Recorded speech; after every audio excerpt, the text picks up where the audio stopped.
This is the Gatlands Tornado build for Season 10. This build is made precisely for the lovers of this legendary DRUID skill. You will be able to clear everything from Helltide's Orcs all the way to pushing Pit 100 or higher, with your favorite skill.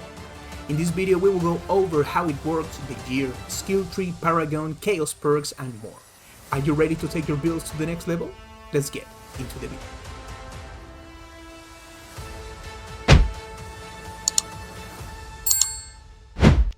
Hey everyone, Zaior here bringing you a build many of you have been asking me for since the season start. I want to bring you this human form version that you will be able to enjoy in Torment 4 with ease and even push past speed 100 if you want. Well, no, Tornado has been really weak for a long time. I think the last time we had a meta Tornado build was back in Season 2. But this season we can take advantage of chaos items and perks to enjoy this build without problems. And on top of that, with the Druid in his human form like a true warrior of nature. Alright my Druids, let's look at the pillars of this build, or what I think are the most important things to understand when building it. First off, this is a full overpowered damage build. That's why the Shan rune takes center stage, to guarantee those overpowered crit hits you are seeing on screen. We will also take advantage of the Dominate Glyph, the Chaos perk Brown Over Brains, and the key passive for Science Range. That's why items like Banished Lord Talisman are great for this build, but we will go deeper into that in the gear section. A key item we need is Gatlands Birthright. Thanks to this helmet, we will benefit from the Perfect Storm, Earthen and Ursine Strange passives. The last one we allocate ourselves, so our damage will be massively boosted by using this helm. We will also need the Mjolnir Ring to have Infinite Spirit, so we won't run into resources issues while casting Tornado. Plus it gives us 40% more damage while Cataclysm is active. Finally, the core aspect of this build is Storm Chaser. This aspect isn't bad at all, great for pit clearing and farming, but it falls short when it comes to single target damage. Still, it's the best option we can use, so it's mandatory to make Tornado shine. Now, onto the game loop. Here we will pay attention to the mechanics we will be using with this build. I will explain each one so you will know why we use them and when to do it. That's why you will have a clear idea of how to play this build, instead of me just telling you do this, then do that.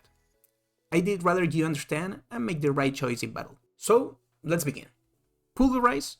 This skill has two purposes. First, it activates Debilitating Roar thanks to the Chaos perk Wild Transformation. And second, it activates the Ursine Strange passive. That's it. Ursine Strange lasts 8 seconds after leaving Weaver form, so make sure to calculate when to use it. We continue with Raids. I choose this only because of the virulent aspect, which increases the damage taken by infected enemies by 50%. Its second purpose is that triggers Bloodhowl for a juicy 20% more critical strike damage. We continue with Bloodhowl. You don't actually need this on your bar, since Ravens will trigger it automatically, but I personally like having it there. Earthen Bulwark. This gives us a barrier and keeps us fortified, which helps defensively. Plus, when we shift back to human form after using Pulverize or Rabies, it triggers Cyclone Armor, pulling in enemies so we can group them. The same happens when we cast Tornado after Pulverize or Rabies. We continue with Cataclysm for Infinite Spirit and more damage, period. Tornado, this is our DPS skill, cast it until your hand gets tendinitis, don't stop. With that, you should already have a clear idea of how to play this build. An important point to highlight, when you shift into human form, Cyclone Armor activates and pulls enemies in. If you practice this move well, you can group more mobs and optimize your DPS. Let's move on to the gear. This season gear always shines when we have the chaos items needed to make builds hit their peak. That's why today I'm bringing you the full version of this build. And in the planner you will also find a farming version if you want to try it. For the helmet, Gatlands Birthright, as we already know, this lets us use Perfect Storm and Earthen passives for Tornado, greatly boosting its damage. On top of that, it comes with affixes to maximize DPS. Here, upgrade the Humanity affix. For the chest, Shroud of False Death is the best option here. If you don't have it, you can use Mjolnir Ring instead and replace it with another offensive or utility aspect on a ring. It's still a good choice. For gloves, Ancestral Gloves with the Viral aspect to increase damage to infected enemies. The most important affix here is plus ranks to Tornado for more damage. The key tempering is Cyclone Armor size to get more AoE for pulling mobs. For pants, pair with Banished Lord Talisman to massively boost overpower damage by 72%. Since we will also be using the Sharon Bow, this bonus will be activated almost all the time, and add more core skill ranks here. For boots, Feast of Fate, mandatory. Stack as much lucky hit chance as possible so we have better odds of proccing the Ahu rune and the Energize boon and resetting Cataclysms with Calm Before the Storm. For the weapon and totem, the most important tempering is chance to cast Tornado twice. My temperings are pretty bad, but you should try to max it. On the dagger, put to Storm Chaser aspect, which drags non-elite enemies, deals 40% damage and increases tornado damage by 10% per enemy inside. Amazing for more clearing, but much weaker in boss fights. Still is the best we have. On the totem, use Accelerating aspect to increase attack speed of core skills. For the amulet, use the Retaliation aspect to boost tornado damage while fortified. Important tempering here is also Cyclone armor size, same as gloves, and the best passive is Venom, but defense is another solid option. Starless Skies is a great pick to increase damage, since we don't have many offensive aspects for this build. Boosting core skill ranks makes our damage scale even more. Mjolnir Ring is mandatory here, Infinite Spirit, movement speed, and an extra 40% damage while active. You can check all of these in the planner in the description. I have also included a farming version if you want to enjoy all the content. The skill tree has some tricks. Drew already gave some hints during the game loop. Let's go straight into the important ones, besides Raging Tornado, which is our main skill. Earthen Bulwark, more barrier, unstoppable, and survivability. Preserving Cyclone armor to pull mobs and optimize DPS. It also activates whenever we go into human form. Innate Blowout for more damage, plus it triggers automatically from Wild Transformation when we enter Werewolf form. Debilitating Roar, this triggers every time we use Pulverize, since that puts us into Werewolf form.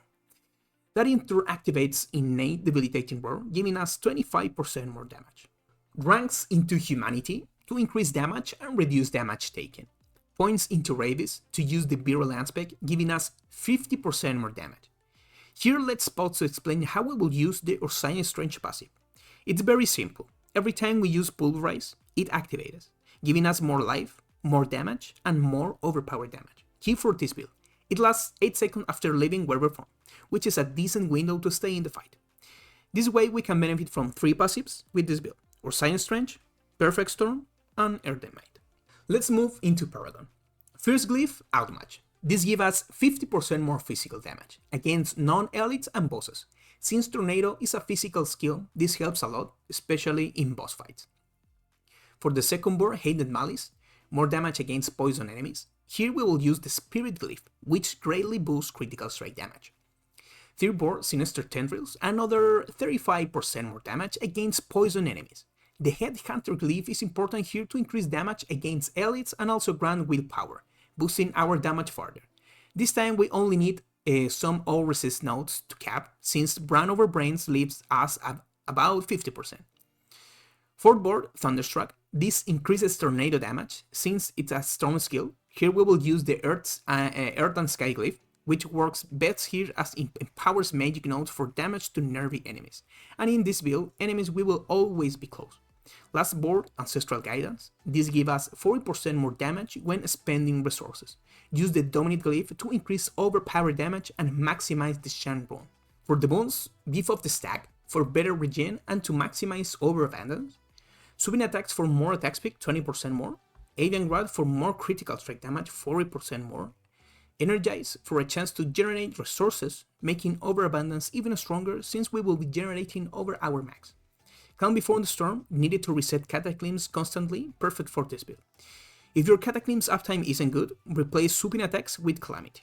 Since this build is focused on Overpower, the best perk is Brand Over Brains, which boosts this damage by 125%, huge. So our DPS goes way up.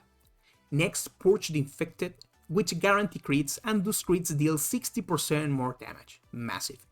Then Overabundance, the universal multiplier of this season, 800% more damage, huge. Lastly, Wild Transformation. Since we will constantly be shifting forms, we will always benefit from these bonuses. The most important ones for me are Bloodhowl and Cyclone Armor. Alright my druids, that's it for today's video. I will leave you with a pit run so you can see the build in action. I did my best to bring you something viable, fun and strong, for all content, for everyone who loves this build.